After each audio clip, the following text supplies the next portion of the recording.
uma lei em vigor desde janeiro e que regula o uso de celulares nas escolas brasileiras. Mas você acredita que 1 em cada 6 estudantes ainda usa o celular na sala de aula mesmo após a proibição? Olha só, né, Abi? São muitas as discussões sobre esse assunto. No início, era pensado sobre o uso pedagógico, mas caía na questão de que não é toda escola e nem todo aluno que vai ter esse recurso. Alguns professores também acabam não se sentindo, preparados para essa maneira de ensino. Em um segundo momento, tinha um outro desafio, que é o do uso desenfreado, para atividades que não são educativas, Sabe aquele aluno que quer ficar na rede social durante a aula? Enfim, a Biane, são muitas questões, Pois é, mas será, O que será que mudou na sala de aula? Se o celular é proibido na escola, quem controla o uso em casa? Será que essa proibição tem conseguido fazer com que os alunos aproveitem mais as aulas, os colegas, a convivência em família? Para falar sobre o assunto, a gente conversa agora com a educadora parental, Andréia Rossi. Seja muito bem-vinda ao nosso Viva Tarde, Andréia! Boa tarde, muito obrigada em participar desse programa tão importante, com um assunto tão necessário. Obrigada pelo convite. Seja bem-vinda. Quando a gente falou agora no comecinho sobre o uso da tecnologia, nós sabemos que nós temos inúmeros benefícios com a tecnologia. Na época pandêmica foi assim que os adolescentes, as crianças conseguiram aprender, Quem tinha esse instrumento, porque nem sempre a gente sabe que as pessoas têm esse equipamento em casa ou até mesmo nas escolas. Mas a gente tem percebido que o celular, ele tem, não vou dizer emburrecido, mas ele tem prejudicado bastante o nosso pensamento, o nosso lado cognitivo. Na sala de aula, o que está acontecendo? Até que ponto que a gente tem esse equilíbrio de poder usar a tecnologia ou não poder?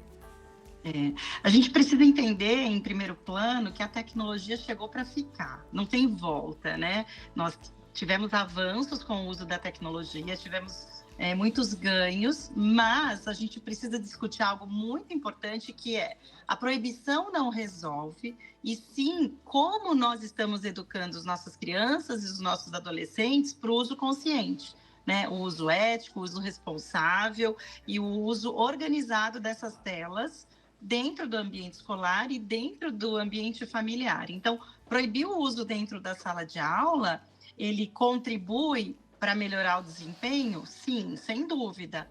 Mas mais do que restringir, a escola tem um papel fundamental de contribuir para o desenvolvimento e a construção de um uso saudável das tecnologias, Eu acho que o desafio não é o celular, e sim o que nós fazemos com ele, e isso vale para adulto como para criança. Pois é, Andréia? Você falou dessa questão da educação. Quando a gente olha, não é difícil, a gente pensar num exemplo de um jovem que estuda numa escola onde é proibido o uso do celular, Sim. onde ele não pode estar com aquele aparelho, mas que quando chega em casa passa a tarde inteira, a noite inteira. E eu sempre ouvi, de maneira muito bonita, que a escola é uma extensão da casa e a casa precisa ser uma extensão da escola. Então essa também é uma missão para os pais, Você falou que a proibição sozinha não resolve. Esse trabalho tem que continuar a partir da família?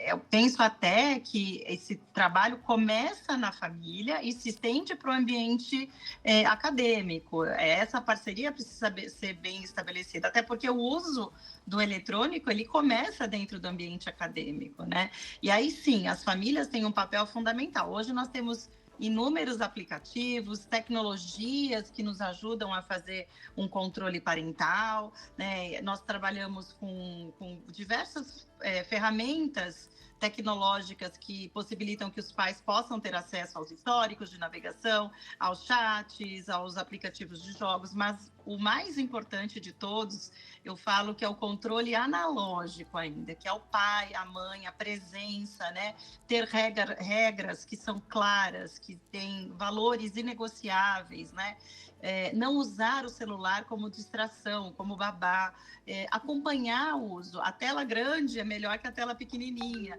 o som ali do lado é melhor que o fone de ouvido. Então, faça alguns combinados com o seu filho do uso consciente. E o canal de comunicação com o seu filho deve ser o mesmo que você estipula, por exemplo, quando você leva seu filho para brincar numa praça, num parque. Você diz, cuidado, não converse com estranhos, qualquer situação vem para cá, me procura, eu estou aqui para te ajudar, Qualquer medo que você tenha ou acidentalmente acontecer, você me procura. E com a tecnologia, a mesma coisa. Se você solta seu filho no ambiente tecnológico, virtual, sem nenhum tipo de segurança ou recurso, ele fica muito vulnerável aos crimes, às violências que acontecem dentro da tecnologia. E o seu filho tem que ter a segurança de falar assim, olha, deu ruim aqui, pai, mãe, eu preciso de ajuda. E o pai e a mãe ter essa possibilidade. Então, é um uso consciente e seguro. E ainda assim, nós temos uma responsabilidade enquanto pais de acompanhar esse uso. Não é deixar quietinho, sentado no sofá. Que às vezes, mesmo ao nosso lado, eles estão correndo grandes perigos. Com certeza. A gente foi às ruas e as pessoas fizeram algumas perguntas para você. A gente vai colocar a primeira aqui para você responder. Coloca pra gente. Eu me chamo Elaine e eu queria saber se proibir o uso de celular nas escolas ajuda mesmo o desempenho dos alunos. E aí, Andréia? Ajuda, com certeza ajuda, mas novamente, né? Você vai aumentar a concentração dessa criança, principalmente dos menores que têm dificuldades de regulação emocional, tem essa autorregulação, ela ainda é muito precária. Você aumenta a interação com os pares, você aumenta a criatividade, você possibilita outras atividades que ocupavam o lugar, o silêncio dos eletrônicos, né? E com certeza vai aumentar a interação, aumentando a interação, você amplia o seu repertório, tanto social quanto acadêmico. Mas, de novo, o eletrônico ele tem que fazer parte de um propósito dentro desse ambiente escolar quando tiver necessidade de usá-lo. Acho que a próxima pergunta tem até a ver com isso, Tem, né, Abi? exatamente. Mas eu queria só fazer um adendo, porque a gente fala muito da família, né? E a gente tem que pensar que não é só a família, é a comunidade. Eu acho que todos nós temos que observar até que ponto, né, a gente deve estar com o celular. Não numa sala de cirurgia, né, com um médico na mão de um médico. A gente não tem que estar fazendo isso dentro da sala de aula, a gente não pode estar fazendo isso no trabalho em momento algum, dentro de uma igreja, enfim. Então eu acho que a gente também tem que pensar quando nós todos nos desregulamos em relação a esse uso, para que a gente possa dar exemplo para eles. Exatamente, né? Essa palavra é forte, né, Abi? A ideia do exemplo, né? Mesmo se você não tem uma criança na sua casa, mas tem alguém te observando, ou pelo menos se alguém que vai ser impactado por essa cultura que você está ajudando a perpetuar, né? De o tempo todo ter que usar o celular. Agora, Andréia, vamos conferir então mais uma pergunta, porque ela tem tudo a ver com essa ideia de olhar para o outro lado. O que será que o celular pode ajudar na sala de aula? Vamos ver. Meu nome é Ana Júlia e eu queria saber como que os professores podem usar o celular como uma ferramenta de apoio. Aí, Andréia. Excelente pergunta. A tecnologia veio para ficar e a gente tem que tirar o melhor desse recurso, porque realmente é muito rico e tem inúmeras possibilidades. Dentro do ambiente acadêmico, ele pode ser orientado para o uso de uma pesquisa estruturada, para trabalhos com foco em desenvolvimentos de criatividade, de fotos, de vídeos. Existem até aplicativos, né, de games, por exemplo, tem Kahoot, tem alguns outros que medem a parte de desenvolvimento estratégico, atividades voltadas para pesquisa, atividades de jogos entre os alunos, ali, dinâmicas que são super produtivas, né? Alunos podem ser estimulados a trabalhar com produções digitais, podcasts, entrevistas, vídeos, situações que tragam mais pertencimento para o universo deles, né? Eu participei de uma feira de ciências no ano passado, onde os alunos fizeram exposições de esculturas, eles traziam várias explicações e no final eles diziam, se você quiser saber mais sobre essa peça que nós criamos, como foi o processo criativo, nós fizemos vários registros, vários vídeos e está aqui o QR Code, pode acessar que você tem mais informação. Então, quando bem utilizada, quando bem estruturada, a tecnologia ela é uma aliada assim, poderosa na mão dos nossos jovens. A gente tem um VTzinho aqui, porque você fala um pouquinho dessa coisa da ferramenta, né, do lado positivo e que tem números, mas também tem aquele lado que os pais também podem colaborar em casa para ver o que o filho realmente está vendo no celular. E parece que tem um aplicativo que ajuda. A gente tem um VTzinho ilustrativo, vamos assistir para a gente conferir. Oi, gente! Olha só, você, pai, mãe, avô, avó, tem criança em casa? Eles ficam muito tempo no celular e você acaba com aquela preocupação. O que será que tanto está mexendo? Será que está jogando, assistindo um vídeo? Como é que eu faço para ter controle? Porque, ó, se deixar, a criançada de hoje em dia fica tipo o Marcos, ó. sem parar no telefone e eles perdem o tempo, viu? Mas eu tô aqui junto com o André, que é do TI lá da TV Aparecida, pra gente dar dicas para vocês, pais, avós, de como vocês conseguirem ter um controle maior e se sentirem mais seguros quando o assunto é celular na mão das crianças. André, conta pra gente, existem aplicativos fáceis, rápidos, que dê pra gente ter esse controle? Exatamente, existem hoje aplicativos muito fáceis para isso.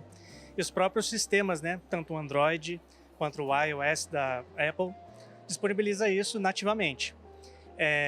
Primeiramente, você precisa configurar uma conta para a criança, né, um perfil para a criança. No caso, eu tenho meu filho aqui. Ele já vai aparecer o tempo de tela que ele utilizou o dispositivo hoje, qual o tempo que ele passou em cada aplicativo. Se ele tentar baixar algum aplicativo, já vai aparecer para mim na hora aqui para eu permitir ou não.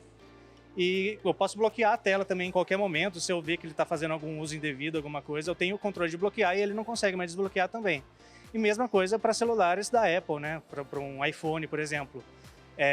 A partir dos controles de ajustes lá no sistema, você consegue definir que é um dispositivo para criança e vai ter os mesmos controles também, de tempo de tela, de restrição de conteúdo dos aplicativos, tudo da mesma forma que no Android. A gente sabe que hoje em dia as crianças, olha ali, meu amigo Marcos, continua no celular, não tem como não deixar eles terem acesso à tecnologia, até porque, como o André mesmo disse, tem aplicativo até da escola, muitas vezes eles usam também para estudar e para diversão. O Marcos tem o celular só dele, como é que vocês fazem para controlar o uso dele no celular? Ele tem sim só o celular dele. E ele passa mais ou menos umas 4 horas na tela. Só que ele também usa para trabalho de escola, né? Na verdade, também muitas vezes é preciso. Mas ele gosta bastante de jogo. Só que eu sempre estou cobrando, estou procurando principalmente ver quais os tipos de jogos que ele fica acessando ali, né? É importante, né? E você tem algum aplicativo ou não? Você só pega o celular dele e vê o que ele tá fazendo? Não, eu só pego o celular dele e vejo o que ele tá fazendo. Eu não tenho aplicativo, não. Ô Marcos, e você? Como é que é? Você acha que você passa essas 4 horas ou pra você 4 horas passa tão rapidinho que você nem percebe? Pra mim, vapt-vupt. E aí, olha só, Benício tá na barriga, mas quando tiver celular, eu já vou saber tudo isso. Vou usar esse aplicativo também com toda certeza. Ilê, isso mesmo, viu? Tem que estar atento, né, a essas questões, porque, Abi, tem muito aplicativo que parece, né, inofensivo, Exatamente. mas oferece riscos à segurança dos dados ou ao que ele vai oferecer de conteúdo. E se o celular virou uma extensão do nosso corpo, a gente tem que ter um cuidado com ele, igual a gente tem com o corpo, né? Exatamente, saúde mental.